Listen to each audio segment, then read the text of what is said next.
सचिन थाना क्षेत्र में दर्ज एनडीपीएस अपराध में 2 साल से फरार चल रहे आरोपी को एसओजी ने पकड़ लिया।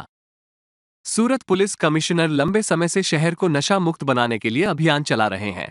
नशीले पदार्थों की हेराफेरी रोकने के लिए पुलिस को विशेष निर्देश दिए गए हैं, जिसके तहत पुलिस की ओर से अभियान चलाए गए हैं। सूरत पुलिस कमिश्नर ने एसओजी पुलिस को मादक पदार्थों की तस्करी के अपराधों में शामिल भगोड़ों को पकड़ने का काम सौंपा।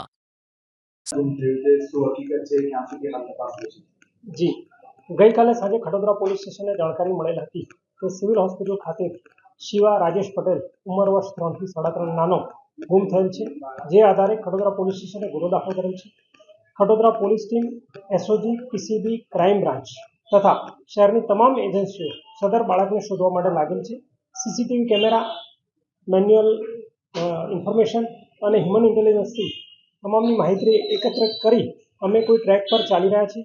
संपूर्ण सफलता हजू मળી નથી, પરંતુ ખૂબ ટૂંક સમયમાં મળી જશે તેવી આશા છે। સુરત શહેર પોલીસની કામગીરી ચાલુ છે।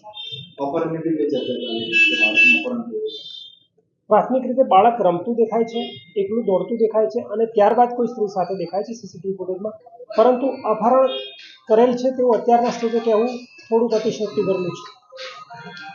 સર, કઈ બાળકના પિતા કઈ સીસીટીવી જોવા ગયા હતા, સિવિલ નંબર દ્વારા સીસીટીવી બતાવવામાં આવ્યું છે? એવી કોઈ ઇન્ફોર્મેશન અમારી પાસે આવેલ નથી ને તે બાબતે કોઈ વાકેફ।